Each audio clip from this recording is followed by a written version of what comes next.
दशकों से अंतरिक्ष की दुनिया में अमेरिका के नासा का एक छत्र राज्य रहा है। नासा के वैज्ञानिक हमेशा से खुद को इस ब्रह्मांड का सिकंदर मानते आए हैं। चीन भी अपनी तिजोरियां खोलकर स्पेस में अपनी बादशाहत कायम करने की कोशिश कर रहा है। लेकिन दोस्तों, भारत के इसरो ने आज वो काम कर दिया है, जिसके बाद नासा से लेकर चीन की स्पेस एजेंसियां भी इसरो को सैल्यूट करने लगी।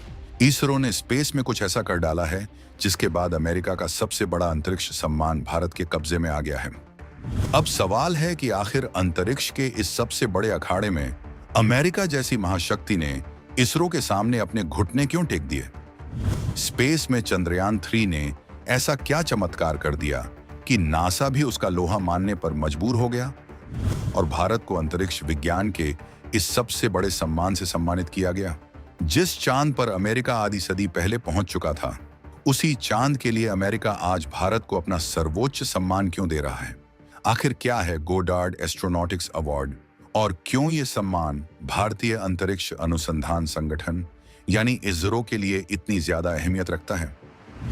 क्या भारत ने अंतरिक्ष की दुनिया में कोई ऐसा सीक्रेट हथियार या खजाना खोज लिया है जिससे चीन और अमेरिका दोनों की रातों की नींद उड़ चुकी है? आज हम आपको स्पेस पॉलिटिक्स के उस गेम के बारे में बताएंगे जिसने पूरी दुनिया का सिस्टम हिलाकर रख दिया है। स्पेस में ढाक जमाने वाला नासा भी आज इसरो के सामने पूरी तरह से नतमस्तक हो गया है और भारत के चंद्रयान 3 के सामने उसने घुटने टेक दिए हैं। 21 मई 2026 का दिन भारत के इतिहास में सुनहरे अक्षरों में दर्ज हो चुका है। American institute of aeronautics and astronautics, जिसे शॉर्ट में AIAA कहा जाता है, उसने वॉशिंगटन DC में एक बहुत ही भव्य समारोह का आयोजन किया। इसी AIAA एस्केंड 2026 सम्मेलन के दौरान भारत के ऐतिहासिक चंद्रयान 3 मिशन को 2026 गोडार्ड एस्ट्रोनॉटिक्स अवार्ड से नवाजा गया। ये कोई गली मोहल्ले का इनाम नहीं है, ये अंतरिक्ष की दुनिया का वो ऑस्कर है जिसे पाने के लिए दुनिया भर की स्पेस एजेंसियां तरसती हैं। इस गौरवशाली अवसर पर इसरो की तरफ से अमेरिका में भारत के राजदूत विनय क्वात्रा ने मंच पर जाकर यह अवार्ड स्वीकार किया। जब विनय क्वात्रा ने वह अवार्ड अपने हाथों में लिया तो वह सिर्फ एक ट्रॉफी नहीं थी, वह एक 140 करोड़ भारतीयों के उस भरोसे की जीत थी जिसने कभी हार मानना नहीं सीखा। लेकिन अमेरिका ने अचानक भारत को यह अवार्ड क्यों दिया? इसके पीछे एक ऐसा सच छिपा है जो हर भारतीय का सीना गर्व से चौड़ा कर देगा। इस सच को समझने के लिए हमें थोड़ा पीछे जाना होगा। 23 अगस्त 2023 की वो तारीख आपको याद ही होगी। यह अंतरिक्ष जगत के लिए एक ऐसा मील का पत्थर है जिसे आने वाली कई सदियां याद रखेंगी। इसी दिन भारत के चंद्रयान 3 ने चंद्रमा के दक्षिणी ध्रुव यानी साउथ पोल के पास सॉफ्ट लैंडिंग की थी और ऐसा करने वाला भारत दुनिया का पहला और इकलौता देश बन गया था। चांद का यह दक्षिणी ध्रुव कोई आम जगह नहीं है। ये वो इलाका है जहां सूरज की रोशनी तक ठीक से नहीं पहुंचती। वहां बड़े बड़े गड्ढे हैं, जमा देने वाली भयानक ठंड है और चारों तरफ सिर्फ अंधेरा है। अमेरिका, रूस और चीन ने चांद पर अपने यान जरूर उतारे थे, लेकिन वो सब चांद के उस हिस्से पर उतरे थे जो बिल्कुल सपाट और आसान है। किसी भी देश में इतनी हिम्मत नहीं थी कि वह चांद के इस डार्क साइड यानी दक्षिणी ध्रुव पर जाने का रिस्क ले सके। रूस ने कोशिश जरूर की थी, लेकिन उनका लूना 25 मिशन चांद की सतह पर औंधे मुंह गिरकर क्रैश हो गया था। पूरी दुनिया को लग रहा था कि शायद भारत का चंद्रयान 3 भी इस भयानक इलाके में सरवाइव नहीं कर पाएगा, लेकिन भारत के वैज्ञानिकों ने वो कर दिखाया जिसने दुनिया भर के वैज्ञानिकों के पसीने छुड़ा दिए।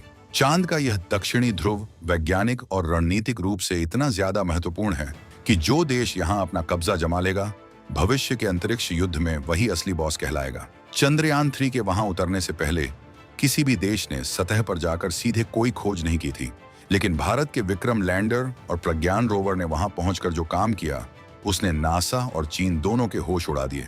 स्पेस में चंद्रयान 3 ने सिर्फ तिरंगा ही नहीं फहराया, बल्कि उसने वहां ऐसे ऐसे राज खोल दिए जिनकी तलाश पूरी दुनिया कर रही थी। प्रज्ञान रोवर ने वहां की मिट्टी को लेजर से भूनकर उसके अंदर छिपे रसायनों का पता लगाया। उसने चांद की मिट्टी में सल्फर, एल्यूमिनियम, कैल्शियम, आयरन और सबसे बड़ी चीज ऑक्सीजन की मौजूदगी की भी बिल्कुल सटीक पुष्टि कर दी। ये डेटा इतना ज्यादा कीमती है कि आज अमेरिका की स्पेस एजेंसी नासा भी इसी डेटा के भरोसे अपने भविष्य के मिशन प्लान कर रही है। भारत ने दुनिया को बता दिया कि चांद सिर्फ एक बंजर पत्थर नहीं है, बल्कि वह खनिजों और संसाधनों का एक बहुत बड़ा खजाना है। अब जरा सोचिए, जिस देश का बजट नासा के बजट के सामने ऊंट के मुंह में जीरे के बराबर है, उस देश ने नासा को ही पीछे छोड़ दिया। हॉलीवुड की एक फिल्म बनाने में जितना पैसा लगता है, उससे भी कम खर्चे में इसरो ने अपना यान चांद के उस हिस्से पर उतार दिया जहां अमेरिका आज तक नहीं पहुंच पाया। यही वो सबसे बड़ी वजह है जिसने अमेरिका को भारत के सामने झुकने पर मजबूर कर दिया। अमेरिका को यह बात बहुत अच्छी तरह समझ आ गई है कि अगर भविष्य में चांद पर कोई भी इंसानी बस्ती बसानी है या वहां कोई मैन्युफैक्चरिंग ऑपरेशन चलाना है, तो वह भारत के चंद्रयान 3 से मिले डेटा के बिना बिल्कुल भी संभव नहीं है। चंद्रयान 3 ने वहां के जिन स्थानीय संसाधनों की खोज की है, उनसे भविष्य में चांद की सतह पर रॉकेट का ईंधन बनाने और वहां फैक्ट्रियां लगाने की नई संभावनाएं पूरी तरह से खुल गई हैं। भारत ने दुनिया को रास्ता दिखाया है और इसीलिए अमेरिका आज भारत का लोहा मान रहा है। लेकिन यह गोडार्ड एस्ट्रोनॉटिक्स अवार्ड आखिर है क्या भला, और क्यों यह सम्मान भारत के इसरो के लिए इतना अहम है? इसे बहुत ही आसान भाषा में समझिए। गोडार्ड एस्ट्रोनॉटिक्स अवार्ड अंतरिक्ष विज्ञान के क्षेत्र में दुनिया का सबसे बड़ा, सबसे पुराना और सबसे प्रतिष्ठित सम्मान माना जाता है। यह अवार्ड किसी ऐसे ही चलते फिरते प्रोजेक्ट को नहीं मिल जाता।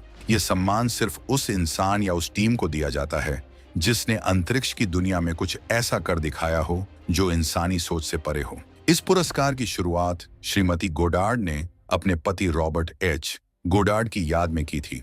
रॉबर्ट गोडार्ड कोई आम इंसान नहीं थे। वो एक गजब के विजनरी, एक बेहतरीन इंजीनियर और लिक्विड रॉकेट इंजन के असली प्रणेता थे। आज दुनिया भर में जो भी रॉकेट आसमान का सीना चीरते हुए स्पेस में जाते हैं, वो सब उसी लिक्विड रॉकेट इंजन की तकनीक पर काम करते हैं जिसे कभी रॉबर्ट गोडार्ड ने अपने शुरुआती प्रयोगों में इजाद किया था। उनके प्रयोगों ने ही आधुनिक अंतरिक्ष विज्ञान की मजबूत नींव रखी थी।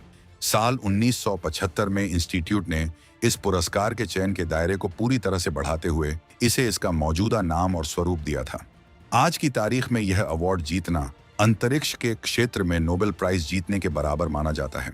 जब भारत के राजदूत विनय क्वात्रा ने वॉशिंगटन डीसी के उस भरे हुए हॉल में यह अवार्ड अपने हाथों में लिया, तो उन्होंने वहां मौजूद दुनिया भर के वैज्ञानिकों और रणनीतिकारों के सामने एक ऐसी तस्वीर पेश की जिसने चीन के खेमे में और ज्यादा खलबली मचा दी। राजदूत क्वात्रा ने वहां खड़े होकर प्रधानमंत्री नरेंद्र मोदी के स्पेस विजन 2047 की पूरी रूपरेखा दुनिया के सामने रख दी। उन्होंने पूरी दुनिया को डंके की चोट पर बता दिया कि 2047 तक भारत अंतरिक्ष में क्या क्या करने वाला है। उन्होंने डीप स्पेस एक्सप्लोरेशन यानी गहरे अंतरिक्ष अन्वेषण की बात की। उन्होंने दुनिया को बताया कि भारत अब सिर्फ चांद तक रुकने वाला नहीं है। भारत का मानव अंतरिक्ष मिशन गगनयान बहुत जल्द आसमान में उड़ान भरने वाला है और भारत के अंतरिक्ष यात्री खुद के दम पर स्पेस में जाएंगे। इसके साथ ही उन्होंने भारत के तेजी से उभरते कमर्शियल स्पेस सेक्टर की जानकारी भी पूरी दुनिया के सामने खोलकर रख दी। आज भारत दुनिया के दर्जनों देशों के सैटेलाइट्स को अपने रॉकेट से बहुत ही कम खर्चे में लॉन्च कर रहा है और ग्लोबल स्पेस मार्केट में भारत का दबदबा लगातार बढ़ता ही जा रहा है। राजदूत क्वात्रा ने अपने भाषण में अंतरिक्ष खोज के क्षेत्र में भारत और अमेरिका की सरकारों, वहां की बड़ी बड़ी इंडस्ट्रीज और रिसर्च संस्थानों के बीच साझेदारी को और ज्यादा गहरा करने का भी खुला आह्वान किया। यह कोई आम कूटनीति नहीं है। भारत बहुत ही स्मार्ट तरीके से खेल रहा है। भारत अमेरिका को यह बता रहा है कि हम तुम्हारे साथ मिलकर काम करने को तैयार हैं, लेकिन अब हम जूनियर पार्टनर बनकर नहीं रहेंगे, हम बराबरी की मेज पर बैठकर बात करेंगे। अमेरिका भी यह बात जानता है कि आज अगर चीन को स्पेस की रेस में कोई भी देश पछाड़ सकता है, तो वह सिर्फ और सिर्फ भारत है। इसीलिए अमेरिका भारत के साथ अपने रिश्ते मजबूत करने के लिए पूरी जी जान लगा रहा है। जो अमेरिका कभी भारत को क्रायोजेनिक इंजन देने से साफ मना कर चुका था, जिसने भारत के अंतरिक्ष प्रोग्राम को रोकने के लिए कई तरह के प्रतिबंध लगा दिए थे, आज वही अमेरिका भारत को बुला बुलाकर अवार्ड दे रहा है। ये 2026 का नया भारत है जो किसी के आगे हाथ नहीं फैलाता, बल्कि अपनी मेहनत और अपनी अक्ल के दम पर अपना हक छीनना जानता है। इस अवार्ड के मिलने के बाद चीन के अंदर जो बौखलाहट है वह भी देखने लायक है। चीन की स्पेस एजेंसी लगातार कोशिश कर रही है कि वह चांद पर अपने और भी मिशन भेजे और दुनिया को दिखाए कि वह सबसे आगे है। लेकिन चंद्रयान 3 की इस ग्लोबल रिकॉग्निशन ने चीन के सारे पीआर प्रोपेगेंडा पर पानी फेर दिया है। पूरी दुनिया आज भारत के वैज्ञानिकों की उस दिमागी ताकत की तारीफ कर रही है जिसने बिना किसी फैंसी बजट के वो कर दिखाया जो चीन अरबों डॉलर फूंक कर भी नहीं कर पाया। चीन का सरकारी मीडिया इस खबर को दबाने की कोशिश कर रहा है, क्योंकि उन्हें पता है कि अगर उनके नागरिकों को भारत की इस प्रचंड सफलता के बारे में पता चला तो उनका अपना सिस्टम सवालों के घेरे में आ जाएगा। भारत ने अंतरिक्ष के इस महासंग्राम में चीन को बहुत तगड़ी पटखनी दी है। ये गोडार्ड अवार्ड इस बात का पक्का सबूत है कि भारत अब ग्लोबल स्पेस इकोनॉमी का एक बहुत बड़ा खिलाड़ी बन चुका है। आज की तारीख में स्पेस सिर्फ आसमान में तारे गिनने की जगह नहीं रह गई है। ये एक बहुत बड़ा बाजार बन चुका है। जो देश अंतरिक्ष में अपनी पकड़ मजबूत करेगा वही धरती पर भी राज करेगा। नेविगेशन से लेकर कम्युनिकेशन तक और मौसम की जानकारी से लेकर मिसाइल गाइडेंस तक सब कुछ सैटेलाइट्स पर निर्भर है। भारत का इसरो आज इन सभी क्षेत्रों में अपनी पूरी महारत साबित कर चुका है।